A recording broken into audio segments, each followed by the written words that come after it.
Sveiki visi, pasižiūrime, koks savaitgalis mūsų laukia. Koks laukia zodiako ženklų? Avinas, transformacija, kažkas pasikeis, tai kas buvo, to nebebus, bus kažkas kitaip.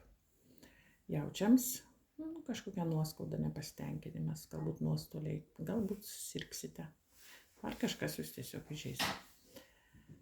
Dvyniukai, labai sunku, turėsite daug darbo, sunkumas kažkoks, gal trūks sveikatos arba pinigėlių įveikti visus darbus, bet tas, kas suplanuota, padarysite. Vyžiukai, turėsite įjungti visą savo šarmą, visą žavesį, kad pasiektumėte savo tikslus. Jeigu reikia įveikti kažkokius sunkumus, tai susikaupkite.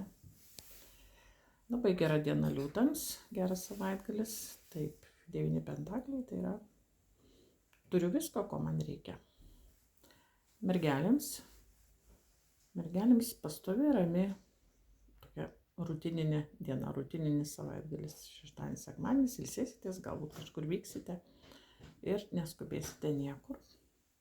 Svarstyklės, gali būti liga, gali būti trauma, gedimas kažkoks namuose arba kelyje, gal transporto gedimas, arba kažkoks nutraukimas santykių, arba tiesiog gal kažkur išvyksite netikėtai ligonę kokią, ar kažkur saugokite save, svarstyklės savaitgaliu. Skorpionams labai geras savaitgalis, aktyvus, jūs bendrausite su tokia aktyvia moterimi, kuri padės išspręsti jūsų reikalus. Šauliai vyks į malonę kelionę savaitgaliu, arba kažkas pas jūs atvyks, gal bendrausite su vaikais, su jaunais žmonėmis. Ožiaragiai, bendrausite su tokia moterimi, gimusia vandens stichijoje, arba jūs patys atsiduosite jausmams, pasijusite mylimi, reikalingi. Gal sutiksite tokią draugę, su kuria pasikalbėsite iš širdies.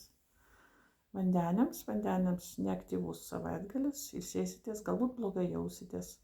Nenorėsite nieko daryti, su nieko bendrauti, pailsėkite vandenį, atsipūskite. Ir žuvytės, laiką praleisime šeimoje, jausime dvasinę pilnatvę šeimoje su savo artimais žmonėms, galbūt teks kažko pasirūpinti arba bendrauti su vaikais, anūkais. Geras savaitgalis.